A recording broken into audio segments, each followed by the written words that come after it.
Good morning, class. We're now in the second lesson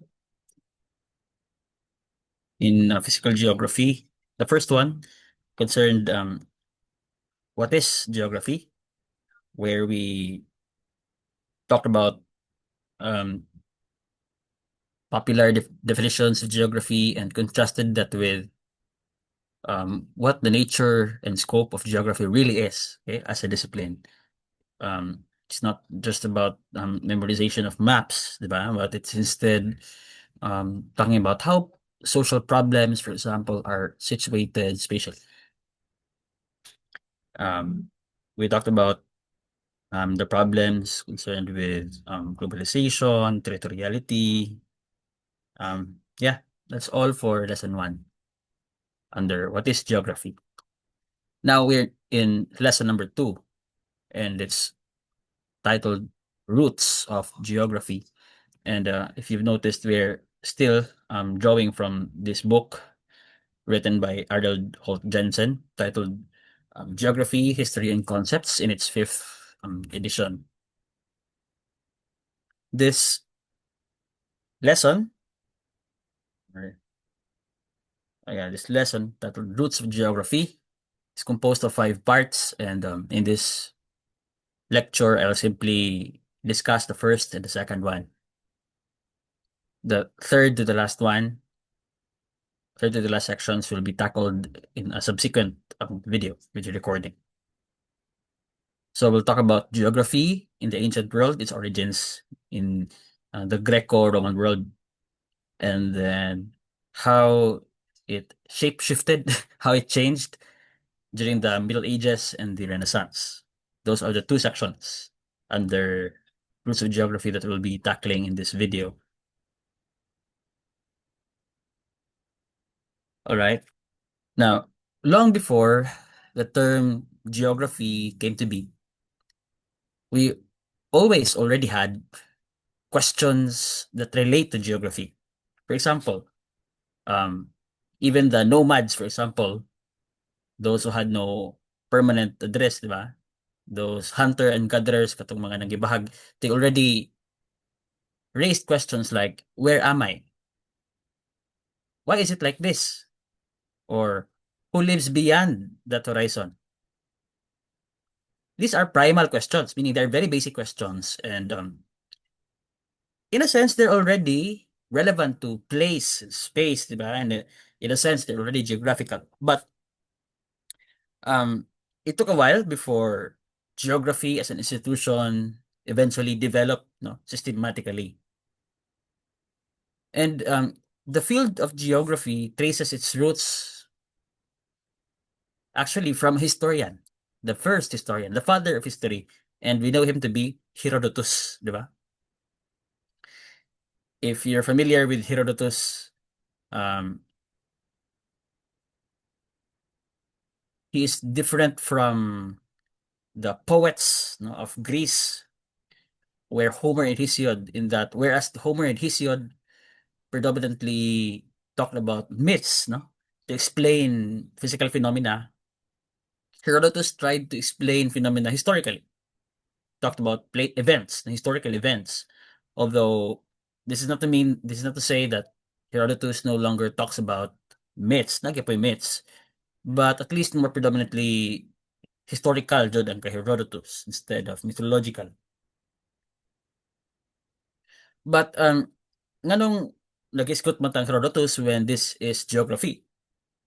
This is because even if Herodotus is a historian,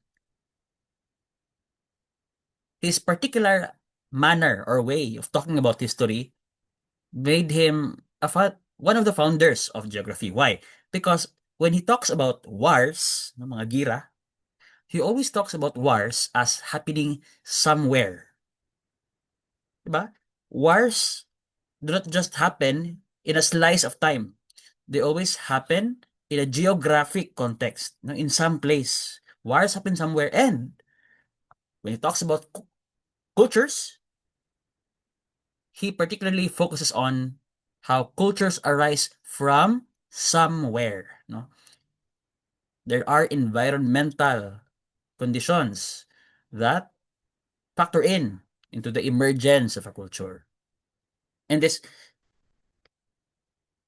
attempt, no, to articulate how wars and cultures are situated geographically, that's what makes Herodotus, although he's a historian, one of the founders of geography.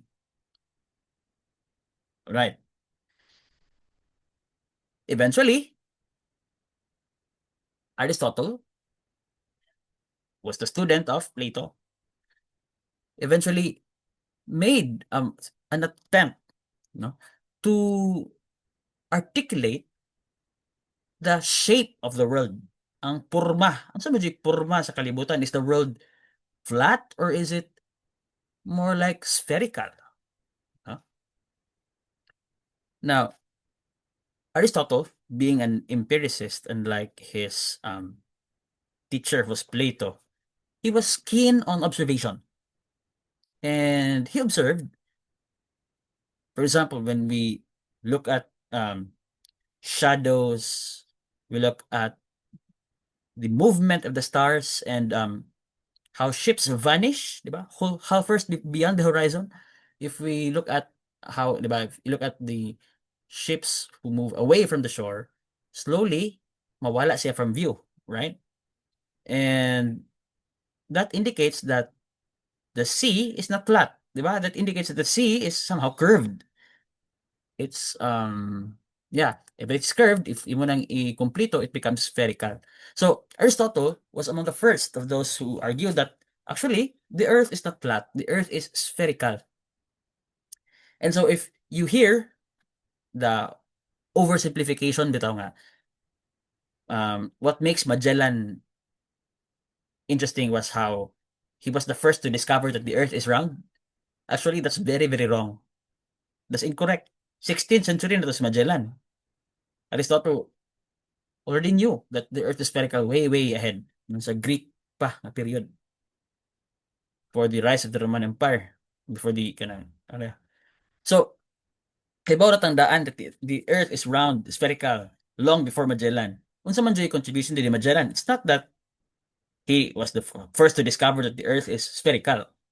It was that he was the first to really circumnavigate the globe. Ninglibot to siya. The actual physical traveling ba? No? From Europe, across Atlantic Ocean, across the Pacific Ocean, no? Even before that, gikan naman sa Asia daan, no? So nakalibot gid siya. That's what makes him significant in history. But the credit of showing that the earth is spherical belongs to Aristotle, a Greek philosopher. All right. Now, even if we already came to know that the earth is spherical after Aristotle, we did not yet have a term, no, for the field of geography.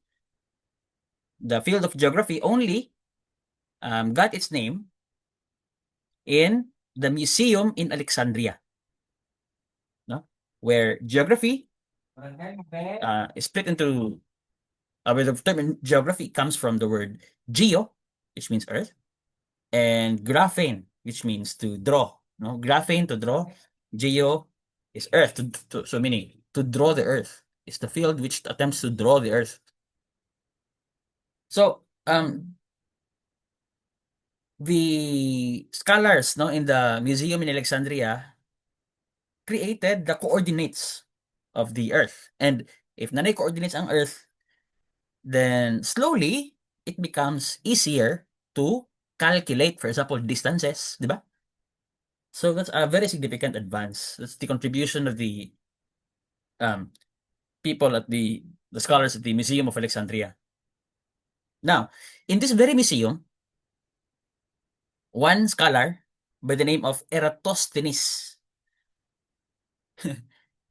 had the privilege, no, not privilege, but he became the father of geography, really.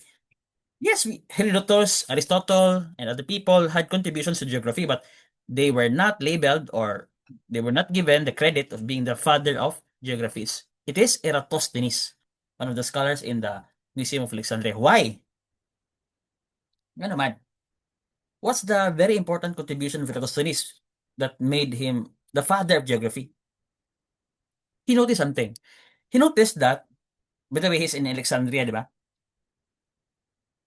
He noticed that uh, at the same time, no, at the same time of the day, the shadows projected if an object blocks the sun, the light of the sun varies across different locations. Varies in terms of the angle, no? Lahi-lahi. There's a variability of the angle of the shadow of the sun, and from that you can infer the circumference of the Earth, di ba? So, he was the first to calculate the circumference of the Earth. Do you know what circumference is? Kuan ba? Kanang distance kung mulibot ka sa Earth. And his estimate was very, very accurate. Dili siya perfect, but it's very, very close to what we know to be the distance of the Earth now. We know that the circumference of the Earth now, we know now that it's 40,000 kilometers. No? If you calculate the circumference of the Earth today, we know that using our modern technology, it's 40,000 kilometers. Eratosthenes, by just using the computations based on the differences in the angles of the shadows of the sun across different points sa Earth, no, simultaneously, he discovered that it's 39,700 kilometers. It's very close, di ba? If you round 39,700, you will get 40,000. So he was basically correct. So why do we call Eratosthenes the father of geography? It's because he was the first, no, to know the circumference of the Earth. And that's a very big contribution because if you know the circumference of the Earth, it's easier to make maps, di ba? Because you have a point of you have a baseline by which to compute distances, di ba? It's easier to draw maps, to develop maps, and so on. So that's really what makes Eratosthenes remarkable. That's what made him a father of geography, right? So this is an illustration. You can see this in the book, di ba? I've sent you. In yeah, you can just read about that. Kada figure. Basically, mo to explain. All right. We talked about Herodotus, then Aristotle, uh, and then Eratosthenes, the father of geography. Later on, Ptolemy wrote a very big book, no, composed of 8 volumes. The title of the book was Geography, and he's considered the first architect of world maps. Sa may unang nagama og world maps. He computed the latitude and the longitudes of the Earth. He also was the first to write about how do you project spherical, di ba? The curve mo ng surface, a spherical Earth onto flat nga map. How do you, unsa man pag reconcile mo that the Earth is spherical but then you're using flat maps? Ptolemy was the first to figure that out. And furthermore, he in that book, katong 8-volume nga geography, is also the first to list coordinates for many, many places, particularly 4,000 places. So it's a very big contribution, no, to the field, to the development, to the birth of the field. Now, na problem, however, Ptolemy did not trust Eratosthenes. He created his own calculation of the size of the Earth, and he underestimated the size of the Earth. The size of the Earth. Para niya gamay. Eventually, we'll know that Eratosthenes is closer to what we know, which is 40,000. Ptolemy, mas gamay pa iyahan. No? Still, dako siyang contribution. Again, because of his creation of world maps, di ba? And the methodology in creating maps, bisag dili flat ang surface sa Earth, no? Pero flat ang map. And one of his errors as well was even if Asia is not too far, it's not that far to Europe, yarang na sobraan nagkalayo, no? So his longitudes stretch Asia too far to the east.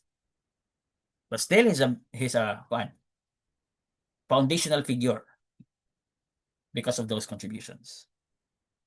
Next, after Ptolemy, we have Strabo, who is an encyclopedist. Kung saan man ang encyclopedist, he compiled lots of data regarding different places and different cultures. And he also created his own book. Dili na 8 volumes like that of Ptolemy, but 17 volumes. And the title is Geographica. And yeah, his assumption and his motivation really is that for Strabo, studying the Earth, if you want to study the Earth, you cannot study just a slice or a single angle aspect of the Earth, a single dimension. No. If you want to study the Earth, you study everything. You study everything. You study the land. You study animals. You study plants. You study humans. You study also the heavens, the stars, no, the skies. So that's why he's called the encyclopedist of place and culture, right? The Strabo. Now, in this period, no, before the medieval period, before the Renaissance, so sa ancient period, Greco-Roman, geography had three major questions. Okay? Three major questions. The first question concerns description of place. We call that chorography. Chorography. So, questions like, what is this place? Unsa man ni siya? What happened here? What is its character? The first of the three burning questions of ancient geography. Second, another major concern, aning nga period, measurement and mapping. How big is the Earth, di ba? Eratosthenes, where exactly are things? How do we represent the globe? Okay, Ptolemy, di ba? So, that's the second major question. And the third major question is the relationship between humans and the environment. Questions like, does the Earth have an order or purpose? How does environment shape people? How much can humans reshape nature? So, yeah, the relationship between man and nature. Those are the three burning questions in ancient geography. Okay, spanning, kinsa ganito, Herodotus, Aristotle, Eratosthenes, Ptolemy, Strabo. Sige. With that in mind, let's now proceed to the second section, the Middle Ages and the Renaissance. Unsa kay the transition towards the Middle Ages? It's when after the Greek Empire, Greece, no? Eventually napulihan sila sa Roman Empire, di ba? And when the Roman Empire was split into two, natunga. The eastern half survived but the western half fell, no? Ning decline, ning gisulong sa mga barbarian. And when the western half of the Roman Empire, nadiha gid ang Rome, no? When it fell, we call that usually the Dark Ages because um, the usual narrative there is the Catholic Church has um,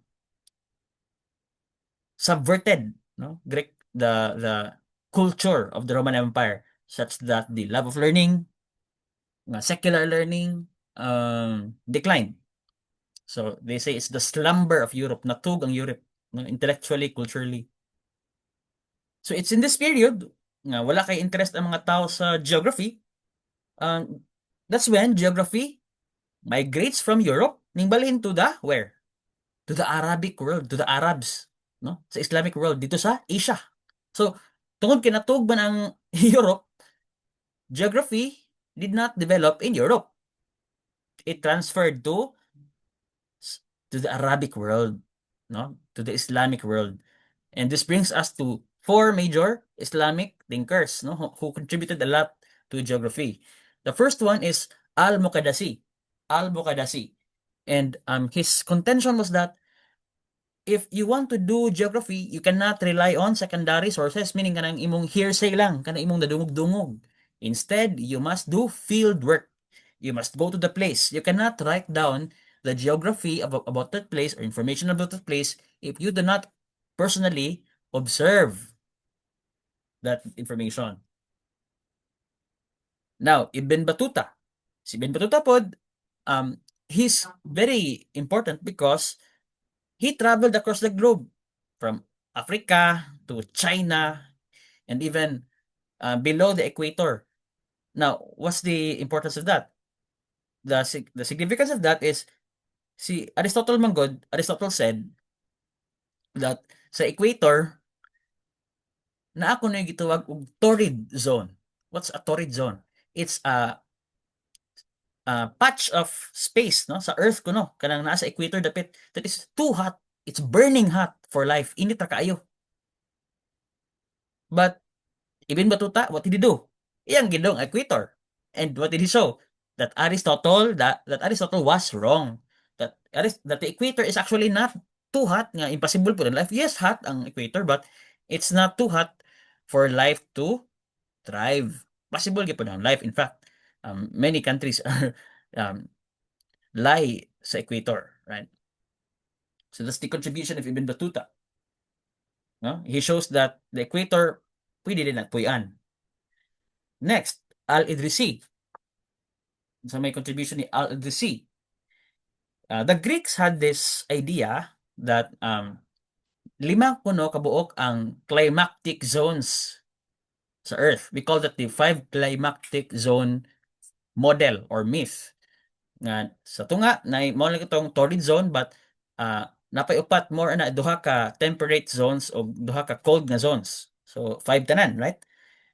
Al-Idrisi counters that and creates a new and sophisticated silver map, and he made that for a Christian king. So nasa resources to make it. So iyang map ng gigama is not made of paper, it's made of silver. And he made that for the Christian king Roger II of Sicily. So yeah, that's a very important advance. And finally, we have Ibn Khaldun. Ibn Khaldun no longer focuses on land, but instead he focuses on civilization. Ibn Khaldun watched how empires slowly rise from nomadic tribes. So nomadic tribes develop until they become tribes. They become empires, and then after they become empires, some of them soften into just cities. Dili na sila ka, diba? When you call a kingdom an empire, it's because it is subjugating another kingdom. But some of them lose those kingdoms that they subjugated, and they soften just into cities. And many of these cities decay into collapse, maguba. So Ibn Khaldun, for example, met Tamerlane. And Tamerlane is sikat because he's a Mongolian conqueror, and basically the Mongols destroyed the Islamic world. And yeah, Ibn Khaldun was very aware of that. How geography must not just study the physical aspect of place, but also civilization, its rise and its decline. Now, if you've noticed, geographical thinking was really developing a lot in the Islamic or Arabic world. Tragically, however, the Europeans, di ba? They were in the Dark Ages. They were in the Middle Ages. It's when Europe was slumbering. It's when religious dogma, was that which provides stability to Europe, and therefore they did not care a lot about um, learning such as this, liberal arts. It's only returned later on. Now, walay development in geography sa Europe at this time. Yes, some Europeans went to different parts of the world. For example, the Norse people, diba? The Vikings, and the Irish people, they crossed the Atlantic, and the Norse people had settlements in Greenland in particular, for example. But natay sakit, no? Sa nga sakit, eventually the Norse just died out in Greenland. So yeah, there was really no development in geography na passed down coming from these European explorations at the times, medieval period. But that's Europe, di ba? And that's this Arabic world. How about China? China at this time was very progressive because while Europe during the medieval world was debating theology, for example, di ba? They were centered on, we call that the theocentric worldview of Europe, di ba? At the time, very Catholic. China, on the other hand, was doing advances in technology. They already measured the Earth. China measured the Earth. They made developments that are practical, technical, advanced, daghan, centuries ahead of Europe. Grabe ilang technology. And when Marco Polo, a European, went to China and he observed all of that, and balik sa Europe, talking about the sophistication of China, di katawan sa mga Europeans. Because the Europeans cannot believe that China an Oriental country could be more sophisticated than the Europeans. That's part of the pride of the Europeans, diba? But it's actually true. Katawan na si Marco Polo. He was treated as his work was treated as fiction, even if tinood ko to. No, the China is really way ahead. So mo to natulog ang Europe, but then slowly, no, balik slowly ang intellectual life of Europe. A copy of the work of Ptolemy, kaya mo ganina ni Ptolemy, katong nagsulat sa 8-volume work nga Geography, di ba? Nakit ang iyang work na preserved in Byzantium. Di ba? Remember Byzantium? It's the capital of the eastern half of the Roman Empire katong survive, unlike the western half kaning fall. Katong copy gidan nila to Italy, and then it was translated, and then this was the period of the emergence of the printing press, di ba? When I printing press, what happens? Paspas mo spread ang ideas. Kaning libro ha, ni Ptolemy, paspas kayo na, translate, and then na-print, spread, circulate. So ideas travel very, very quickly. So, yeah, maps circulated. Of course, Martin Luther, you know him, di ba? The father of Reformation, the Protestant Reformation, utilized the printing press to really write a lot and publish a lot, and yeah, to contest against the Catholic Church. So, muna, start no sa re-emergence of an intellectual culture in Europe. Yes, religion still played much of a role, but so the same history in Arabia, di ba? The same history in China. At least ting balik ang intellectual life. Dili na very dogmatic. That's the period of the Renaissance, di ba? The recovery of that fire that was once there during the Greco-Roman period nga nawala, napawong during the Middle Ages. Now, once maps, no, lots of maps circulated, of course, some people will become curious. Unsa kay naa didto kaning mga lugar nga gibutang sa mga maps, right? So some explorers decided, like Christopher Columbus, decided to sail across the world using the calculations by Ptolemy, katong libro lagi ni Ptolemy nga na preserved sa Byzantium. And then what they found out was that naay mga epic fail si Ptolemy, ni mga sayop-sayop ang mga sinulat ni Ptolemy. And Columbus and other explorers then disproved Ptolemy by discovering some worlds that Ptolemy never imagined. And it took these explorers nga mudung jud ang locations to show if sakto ba si Ptolemy or di. And he found out na sakto. They found out na sakto, and napoy mga sayop. So ning balik jud ang growth of geographical thinking in Europe eventually. So in this period, we call this the Renaissance. Some globes appeared. No? Nagama na sila mga globe.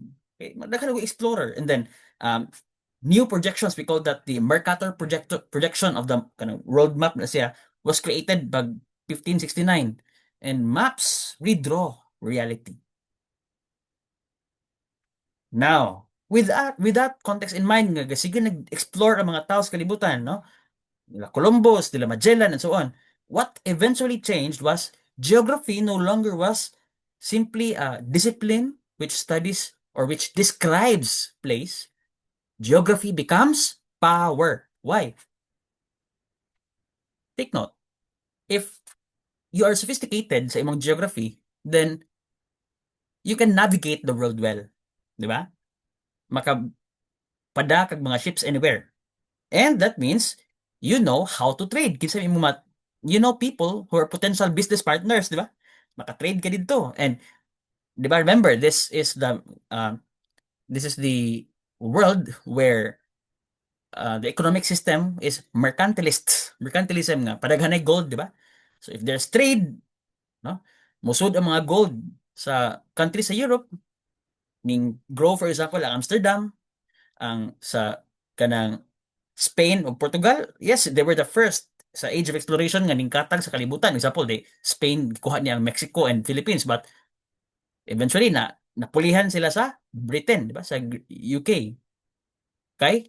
UK was very strong, for example, sa India, di ba? It was very strong sa Australia. So slowly, geography becomes power. Dili na nga geography no longer becomes just the speculation about the circumference of the earth. No, geography becomes a tool for domination. Maps are no longer descriptions, they become instruments sa colonizers. Now, interestingly, at this point, no one, atong mga tawhana, no one calls themselves yet, quote, geographers. They still call themselves cosmographers. What's the meaning of cosmographer? Kung graphene, ang word na graphene, that simply means to describe. You just describe. And what do you describe? The cosmos, the universe. So they were the describers of the universe. What pa rin tawag nila? So what did the cosmographers produce ani nga period sa medieval o sa Renaissance? They produced cosmographies, they produced chorographies, they also produced topographies. Unsa man na sila? Yung una, cosmographies, unsa man na? Everything about the world in the heavens. That's it. They simply describe the world in the heavens. They also describe, gani kaduha, chorographies. Unsa gi-describe na? Catalogs of the regions, no, of the earth, different regions of the earth. And then, unsa pa ning topographies? Still descriptions of specific or particular places. Murag zoom in bitaw. Dili siya macro but focus on a particular place. But, no? This is where we end. Ano tataman? No? Sunod, mag-talk about the early modern world and how that changed geography. But we stopped here. And remember lang dyan, we're ending in a period in history when geography was still about description. And take note, description is different from explanation. Diba? It's one thing to describe something. It's another thing to explain the patterns that are true in different places. Diba? That pattern recognition and that, construction of models that's not just description, that's already explanation. Slowly, later on we'll talk about in the next video I'll talk about the modern world. Slowly, the graphy of geography slowly becomes a logi. So, di ba sa may gikan ang word nga logi, logos, di ba? Reason, ratio, which means intelligibility. So, Mona, we end here with the realization that geography has become synonymous with power, but it remains that of description. Later on, in the modern world, we'll talk about the works of Varinius and Kant, who will eventually transform geography into science of explanation. Thank you so much.